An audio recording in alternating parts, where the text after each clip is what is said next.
You're tuning into Black and White Sports on YouTube.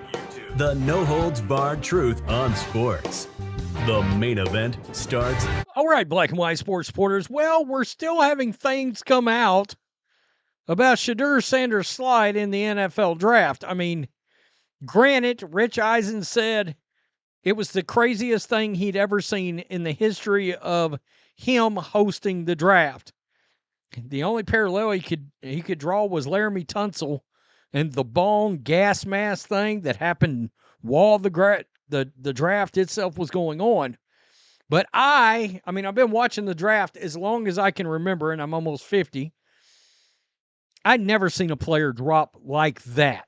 Okay, yeah, it looked like we knew if he got past 21, he would get to the first of the second round.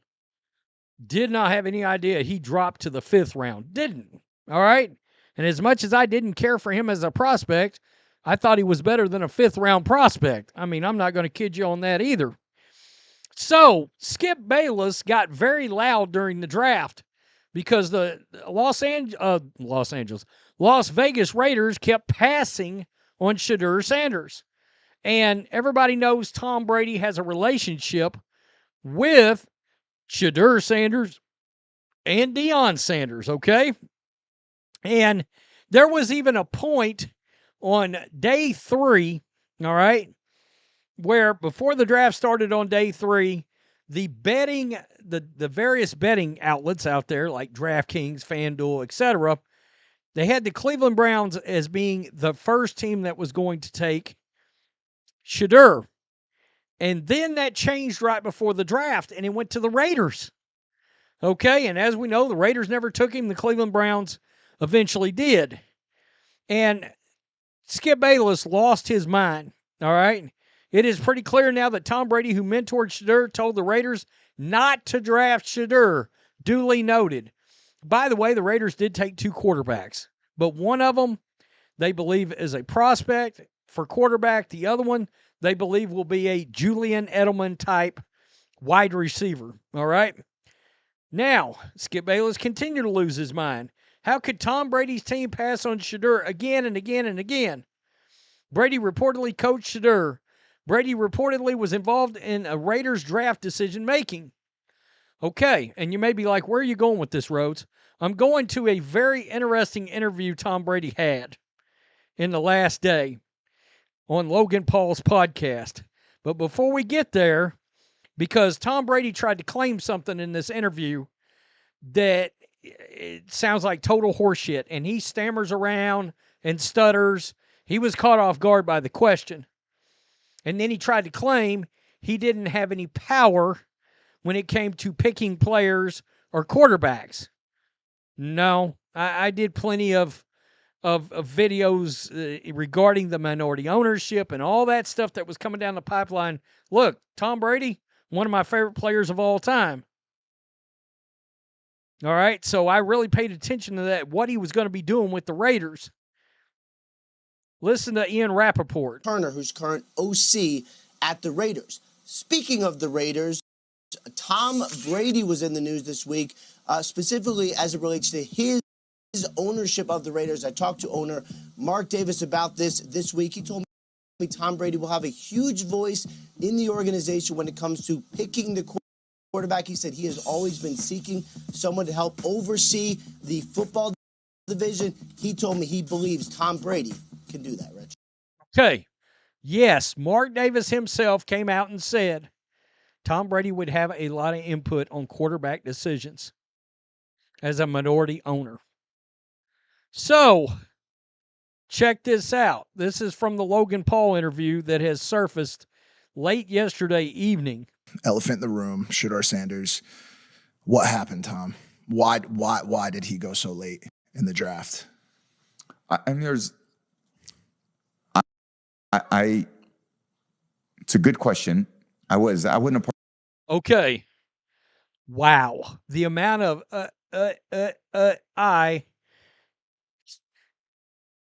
Tom Brady knows, I think, that he's about to fib here, okay? And he doesn't actually answer the question, really, and tell you why he fell all he tells you, or all he's fixing to try to tell you, is he had no involvement in picking personnel, etc. Part of any evaluation process or to Skip Bayless see says that. otherwise. No. Well, everyone's got every, that's the problem with media is everyone can just say whatever the fuck they want. I actually Okay, but the only problem is Mark Davis said you were heavily involved with the actual owner of the Raiders. And by the way, there's another interview out there. I didn't go get it, but I have heard sound from it. In fact, today I did hear sound from it. Pete Carroll talking about heavily involved in quarterback decisions involving the Raiders. texted Shedeur because I know him very well. And I said, dude, like whatever happens, wherever you go, like that's your first day. Day 2 matters more than the draft. I was 199. Yeah. So who could speak on it better than me? Like what that really means. Use it as motivation. You're going to get your chances. Go take advantage of it. Okay, so I have no doubt that he's telling the truth about I texted him, hey, I was 199. None of that matters. He's right. None of it matters now. The only thing that does matter about your draft position is how quick a team's willing to cut you. And if you're drafted in the 5th, they're going to be really damn quick to cut you potentially. However, all right, I've said I believe the owner made the pick for the Cleveland Browns. I don't believe it was Andrew Berry. I don't believe it's Kevin Stefanski. And by that fallout, Shedeur Sanders is going to be really tough to get cut. All right, I think Kevin Stefanski and Andrew Berry will lose their jobs before Shedeur Sanders is cut as a Cleveland Browns quarterback. I truly believe that. Unless he gets in there and then they're in training camp, they get through the first preseason game, whatever. Then they go to Jimmy Haslam, say Kevin Stefanski goes there, Andrew Berry, and they're like, look, we missed on this pick. He cannot play in this league. He does not have whatever it is. I'm not calling what his deficiency is going to be. There are plenty of them. He cannot play at all. Let's just cut him. Then maybe Jimmy Haslam might let him do it, but I'm not so sure about that because Jimmy Haslam sees a moneymaker for the franchise. All right, that's why I continue to say if he'd have been there in the 7th, it wouldn't have shocked me if Jerry Jones would have taken him, because there is a marketing element. We have seen that. I did a video, just his jerseys are flying out just as quick as they can go.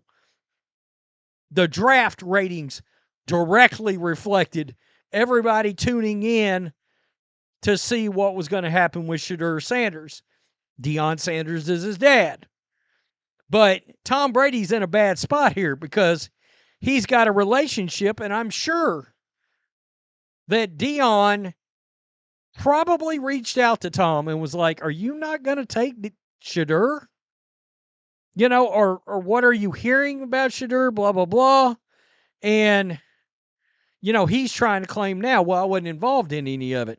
Well, then something changed if that's not the case. And I'm going to tell you what I think the case is. I don't believe Tom Brady. And for me to say that is normally I'd be like, well, hell yeah, Tom Brady didn't have nothing to do with it. I don't believe him here. I think he was involved in the process, and he, along with John Spytek and Gino and Pete Carroll and Mark Davis, all sat down and said, he doesn't have the skill set we're looking for. Let's pass on him. And I think Tom Brady got nervous there because he is tight with Deion Sanders. He's got a real relationship there with Deion. And I'm sure he's trying not to wreck it. And I think a lot of these teams were trying not to wreck their relationship with Deion. That hurt Deion and Shedeur because teams were not honest with Deion in this a long time ago. All right? They didn't put, and don't get me wrong, if Shedeur's talent was off the chain, it wouldn't have mattered anyway. None of it would have.